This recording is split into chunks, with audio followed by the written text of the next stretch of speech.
So what's up guys, welcome back sa aming YouTube channel guys. So guys, tuturo ko sa inyo kung paano ko nilalagay yung thumbnail ko sa aking mga YouTube channel, sa YouTube video. Then kung anong mga apps ang ginagamit ko para ma-edit ko yung aking thumbnail. So guys, kung bago ko pa lang sa aming YouTube channels, huwag mo kalimutan guys mag-subscribe, like, comment, and share. Bisitahin nyo guys yung channel ko, marami kayong matututunan guys. So guys, simulan na tayo. So guys, ayun, punta lang tayo sa PixArt app. Nag-download ako ng PixArt mula sa Play Store for free. Then, yun. Antayin lang natin.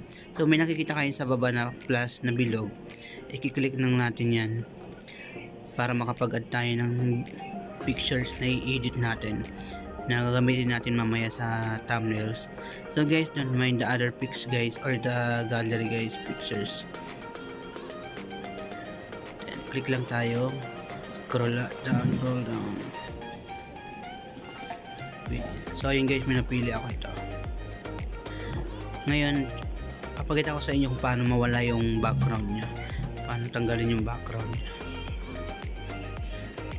Click lang natin yung scissor icon sa baba.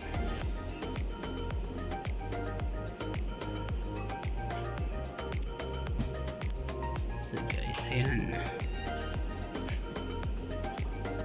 So yun guys, sundan nyo lang yung mga ginagawa ko. Napakadali lang nyo guys.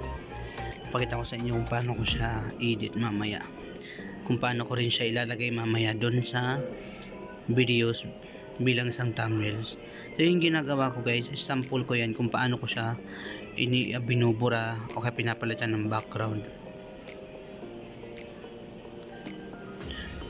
Yun, sinave ko lang siya. Then kung gusto nyo palitan ng background is natanggal na yung background nya, may gusto kayong ilagay na background na iba, o kaya naman lalagay nyo ng text o kaya ito pangalan, kumari ganito. So guys, kayo na bahala maglagay ng gusto nyong text or title ng thumbnails nyo o sa videos nyo. So adjust mo lang siya.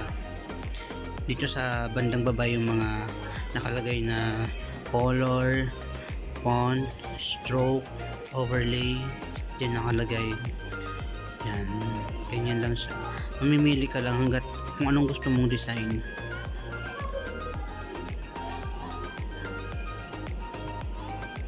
Yan, napili ko. Then guys, sundan nyo lang guys.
So ayan guys, nakagawa na tayo ng pang thumbnails natin. Pwede niyan siya guys pang banner sa YouTube natin. So, na-save na natin siya guys. Since na-save na natin yan, diretso na yan sa gallery. Then, so check natin.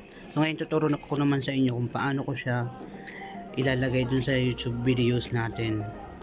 So ayan yung ginawa natin kanina.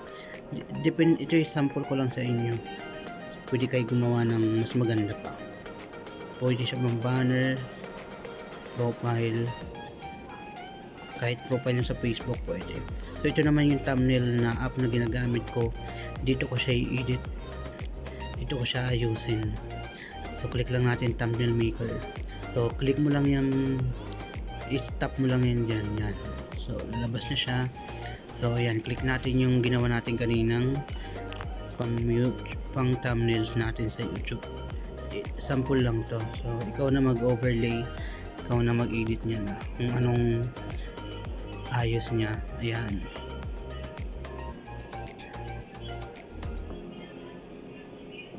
Arrange lang natin.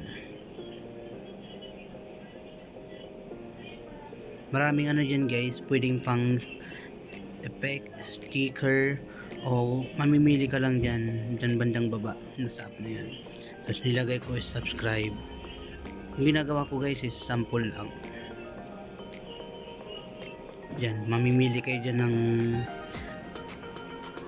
kung ano itsura o anong style ng sulat ang gusto nyo, kulay, tapos background, color background.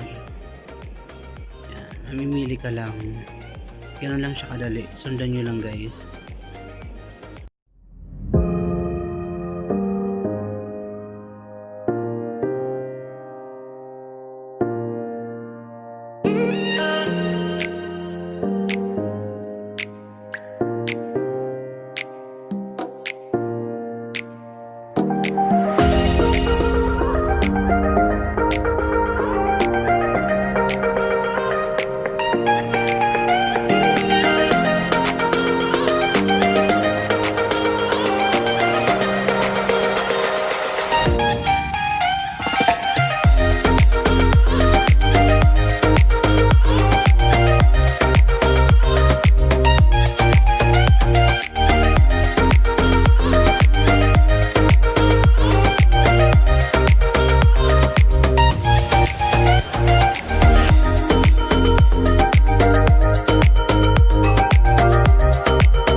So ayan guys, okay na siya. Ang ginagawa ko guys, i-screenshot ko lang siya. Hindi ko na siya sinisave kasi may watermark siya. Ginagawa ko lang is ini-screenshot ko lang siya. And then ikakat ko lang siya. Dito gagawin ko. Click mo yun sa baba. Yan, ikakat ko lang siya. Kasi pag sinave mo siya mula doon sa thumbnail app, is may watermark. Papakita ko sa inyo mamaya kung ano yung watermark na yan. Yan, save ko na siya. Diba? Kinat ko lang siya. Punta tayo dun ulit sa app na thumbnail. So ayun siya, may nakalagay na watermark.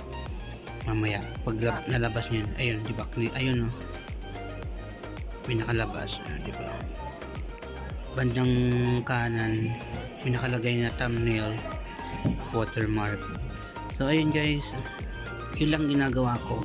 So ngayon is ituturo ko naman sa inyo kung paano ko siya nilalagay doon sa mga YouTube videos ko, yung mga nagagawa kong thumbnails. Parang ang hirap kung susundan mo, pero madali lang siya. So click natin yung pencil icon sa taas. Then click na naman yung pencil icon sa bandang kaliwa. Then click lang tong gusto mong i-save tong click lang tong down arrow. Then ayun, i-click na natin to.